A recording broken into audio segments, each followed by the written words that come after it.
ঈশ্বরকে ধন্যবাদ করি, প্রশংসা করি যে ঈশ্বর এখন পর্যন্ত বাঁচিয়ে রেখেছে, আরেকটি দিন যোগ করে দিয়েছে। এই জন্য ঈশ্বরকে ধন্যবাদ করি, প্রশংসা করি। এখন আমি যে কৌশলটি এখন অবলম্বন করব, যেটি এখানে আমি দেখাবো, সেটি আমরা প্রশিক্ষণ আমি প্র্যাকটিস করব। সেটি হচ্ছে মাকুয়ারা পদ্ধতি, আমরা যেটা জাপানি ভাষায় বলে মাকুয়ারা, এবং উইডম কুম্ফু হিসেবে উডেন স্টাইল হিসাবে চিহ্ন করা হয়। কিন্তু উডেনটা এটা আমি একটু ব্যতিক্রমভাবে তৈরি করছি আমার নিজস্ব স্টাইলে। উডেন এটি মার্শাল আর্টের জন্য একটি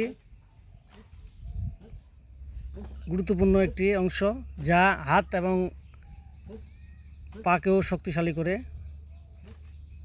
যেভাবে আমি বাঁশের মধ্যে হিট করতেছি, এভাবে যদি আমরা প্রতিনিয়তভাবে এই প্র্যাকটিসটা করি, তাহলে কিন্তু আমরা অনেক এগিয়ে যাব।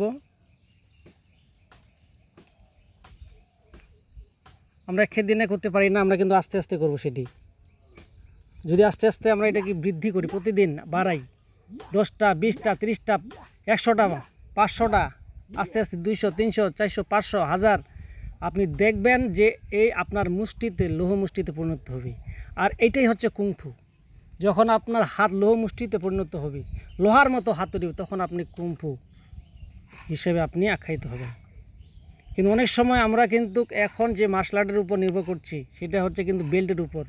আজকে ব্ল্যাক বেল্ট, যেটাকে আমরা বলি ব্ল্যাক বেল্ট, একটা উচ্চ পর্যায়ে ডিগ্রির। আজকে এই ব্ল্যাক বেল্ট নিয়ে অনেক ব্যবসা বাণিজ্য হচ্ছে।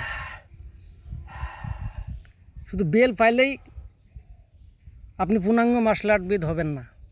আপনাকে পরিপূর্ণভাবে সমস্ত ডিগ্রি অর্জন করতে হবে, তাহলে আপনি ক্রিয়া করবেন। ধন্যবাদ।